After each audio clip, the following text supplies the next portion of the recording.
Welcome to Your Inheritance, your rights, your obligations, your responsibilities, with your host, Peter Bochnewich. In each episode, you'll learn insights from experts. If you're being sued over an estate or if you feel you're not getting your share, Peter's firm can help you.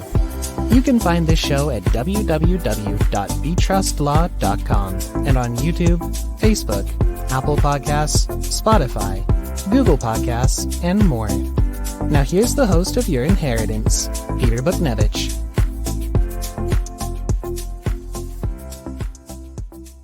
Hello and welcome to the podcast. Sometimes we get questions about the difference between revocable trusts and irrevocable trusts. And while the names revocable and irrevocable may appear to be pretty self-explanatory, questions still come up. As maybe well they should, as there's never a bad question, and particularly this one. Can you ever revoke an irrevocable trust? Well, the short answer is yes, you can if certain statutory guidelines are met. And we're going to talk about those specific statutes, all of which relate to California law, which is the only law we discuss on this podcast. Now, the podcast people need me to say this, that nothing in this podcast is intended to provide or will provide legal advice, and nothing in the podcast will establish any kind of attorney-client relationship with anyone. Viewers should contact their attorney for legal advice, and feel free to give us a call at Bochnewich Law Offices with any probate or trust and estate litigation or estate planning questions you may have. So let's jump into the questions presented. May an irrevocable trust be revoked and changed back to a revocable trust? First, the intuitive thought is that an irrevocable trust can never be changed or terminated. It seems to make sense that an irrevocable trust, amending it, is just not possible. Irrevocable means no change, final, done.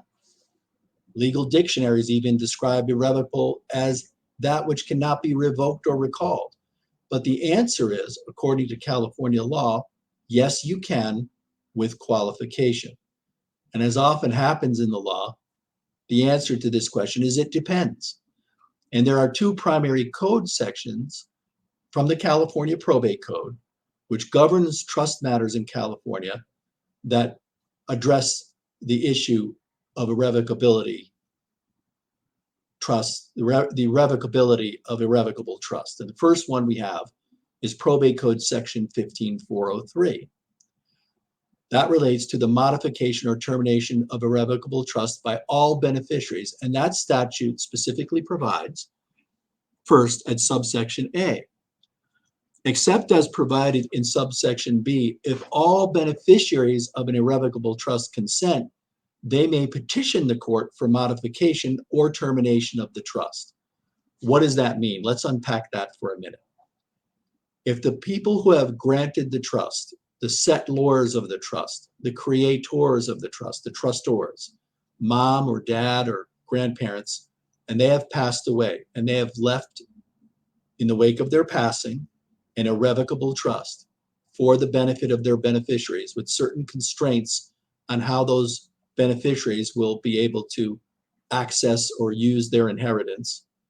That trust is irrevocable on their death, and it can be made terminated or modified if all the beneficiaries agree and apply to the court and get a court order to that effect. So you need to go to court and get a court order to that effect.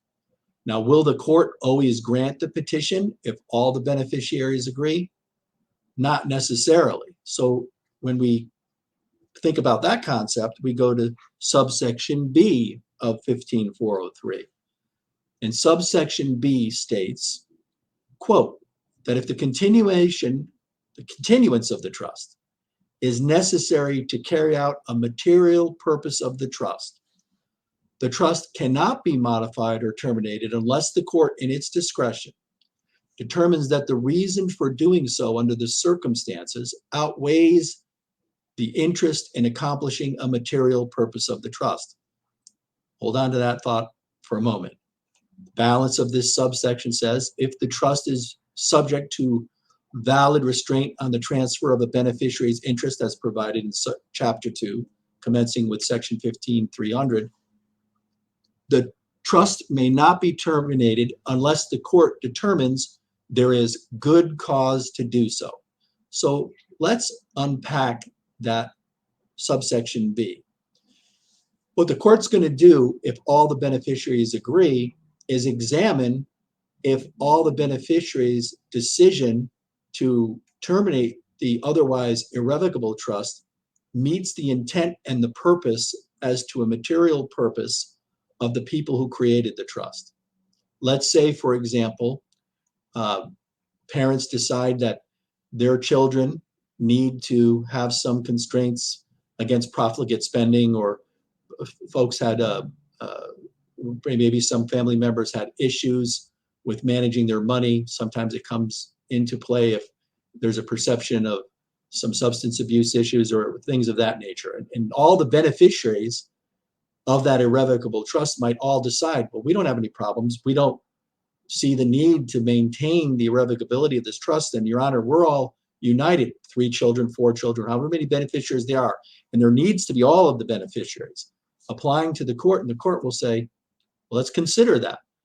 If there's a material purpose of the trust that can't be terminated, and it's going to affect what mom and dad really wanted to do in a very material way, the court, sitting in for those deceased parents, those deceased settlors of the trust, may determine, I can't do that. However, the court has leeway.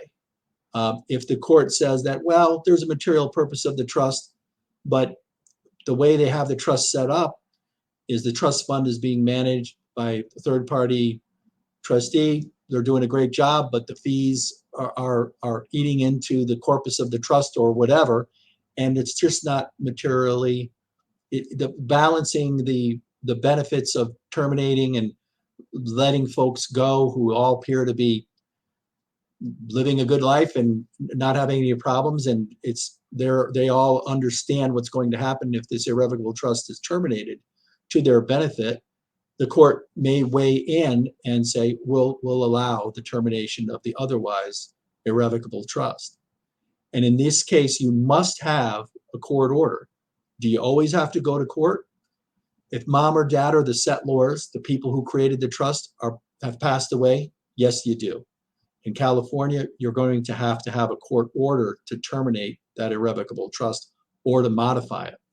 And you have to have the agreement of all the beneficiaries. And a court order, even when a court order is not required, may be desired, because the benefits of a court order, the insurance policy that provides to the beneficiaries down the road can be very, very valuable. So here's another statute to consider. And that's the next in order in the California Probate Code. And that is California Probate Code section 15404, modification or termination by settlor and all beneficiaries. And when we speak about settlor is the person who created the trust, whether it's mom and dad together as settlors, or a single grantor trust, mom or dad as a single settlor, sometimes called the trust creator, sometimes called the trustor. If they're still alive and they and all the beneficiaries decide that they want to terminate that which had previously been made irrevocable, they can do it, and they don't even need a court order.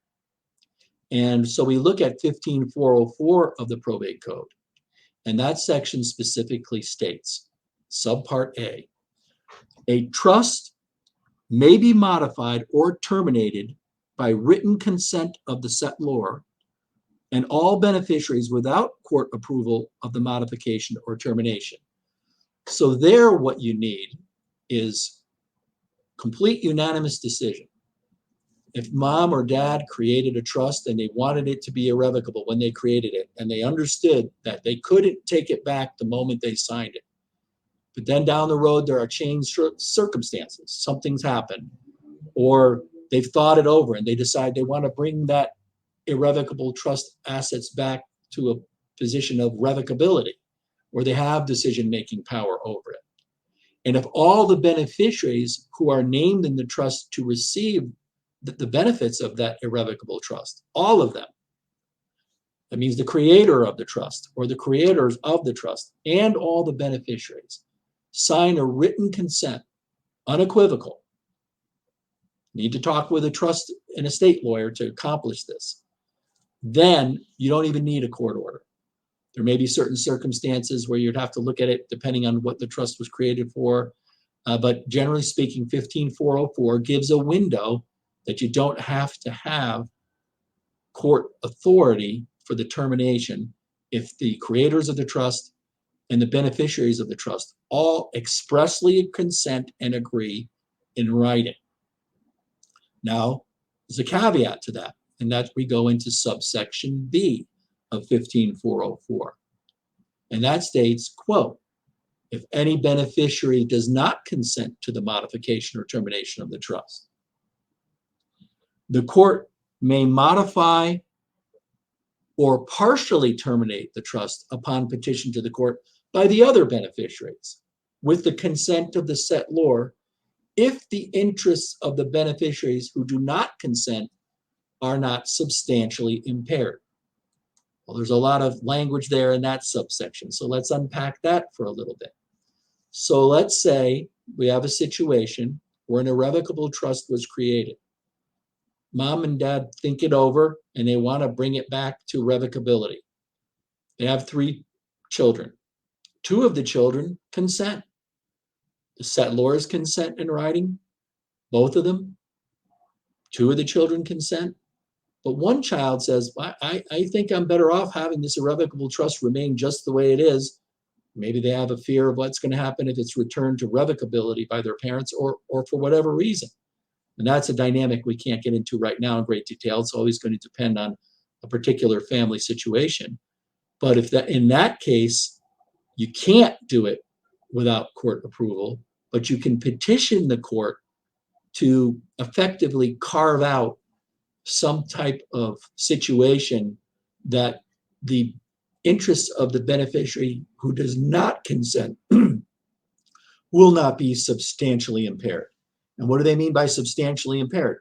That's going to be a question of fact by the judge, who in probate court is the trier of fact of all things that come before a court with respect to the interpretation of a trust. Next, we can look at another factor in subsection C of Probate Code section 15404. And that section says, if the trust provides for the disposition of principal to a class of persons described only as heirs or next of kin, trust is not specific as to beneficiaries by name, describes them only as heirs or next of kin of the settlor, or using words that describe the class of all persons that would take under the rules of intestacy, the court may limit the class of beneficiaries whose consent is necessary. It's talking about who needs to consent in this situation to modify or terminate a trust to the beneficiaries who are reasonably likely to take under the circumstances.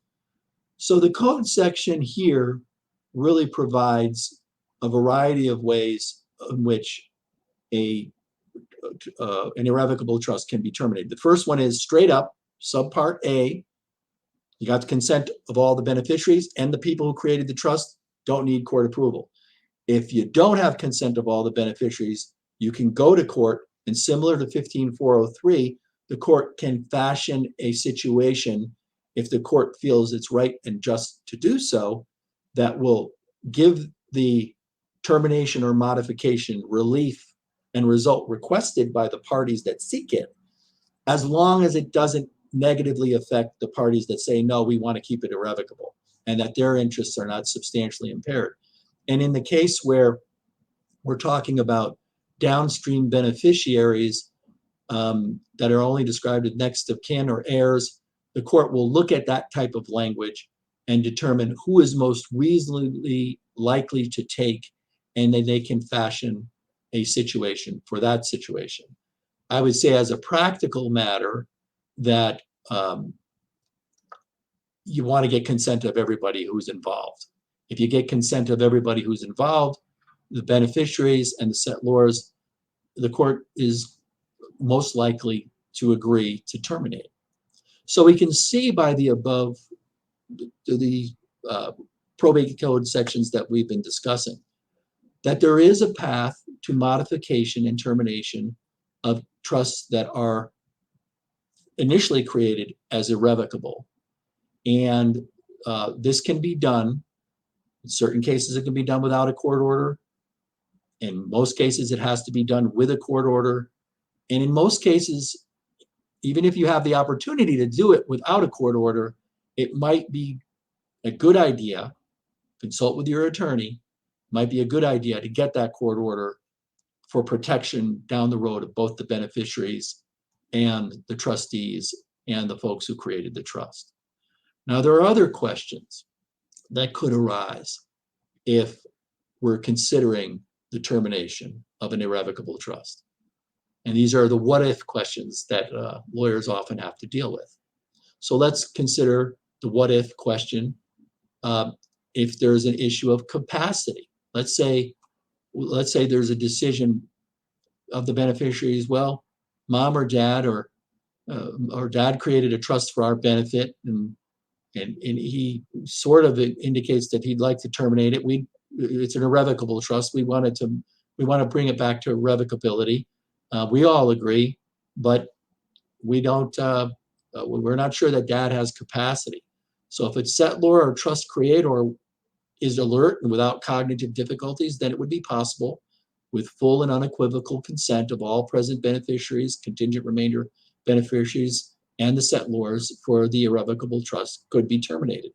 If you do not have a situation where someone is competent to effectively know what they're doing, you probably have to go to court about that. That's the safest way, even if the settlor is alive. Now, another question that could come up is, what if someone has a durable power of attorney for management of property and personal affairs or business affairs, typically called a DPOA? What if a DPOA gives the attorney in fact, son or a daughter of the settlor of the trust, the power to terminate or revoke the trust? Can you do it then? Can you use the power of attorney to revoke the trust, whether or not mom or dad is competent, if the principal allows that to be done? Well, we have to look at that very carefully. There may be those powers in the power of attorney document. However, the general rule is that the termination power, or any power given to an attorney in fact, the person who is designated by the principal to act as the attorney in fact for that principal, it must also be reflected in the trust document. So you may have a power of attorney document that gives broad powers to the attorney in fact, but if that's not reflected in the trust document as well, and they don't join up together, such as we would say it makes it look like as part of an integrated estate plan, where the durable power of attorney refers to the trust and the trust refers to the powers, and enables and has enabling language that says, if I have a power of attorney that allows my attorney in fact to do these things, it expressly sets forth in the trust that that's okay. If that's not there in the trust, then an attorney in fact is not advised. It would not be a good idea. I'm not giving legal advice in this podcast, but it would be not a good idea to try to do that with a power of attorney. It would be overstepping the bounds of the power of attorney in that case. And if you're going to do anything, seek a court order.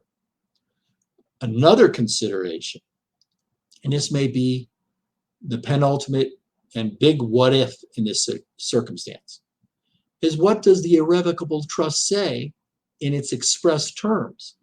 What does the irrevocable trust say about situations that may arise where it contemplates that the irrevocable trust may be revoked?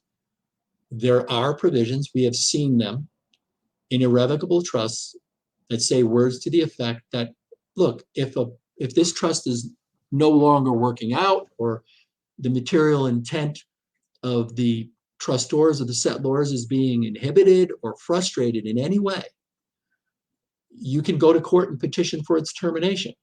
Now, if the trust says that, then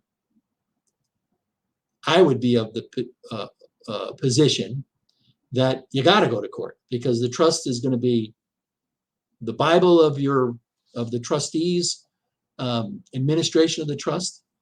It's going to be expressly set forth. It sets forth that provision.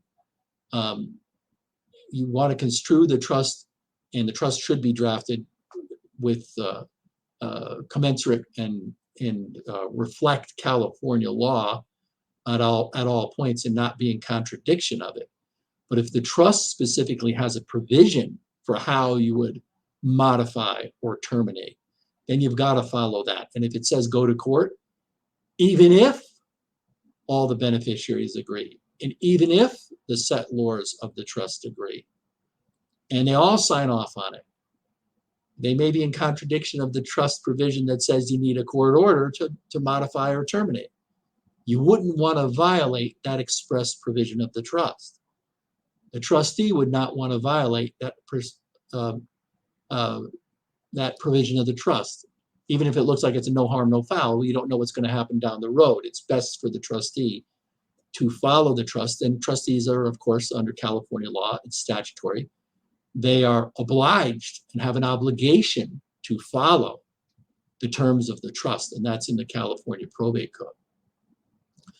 So that's our discussion for today about some ways in which an irrevocable trust may be terminated and the statutes that govern that. I hope that this has been a informational discussion.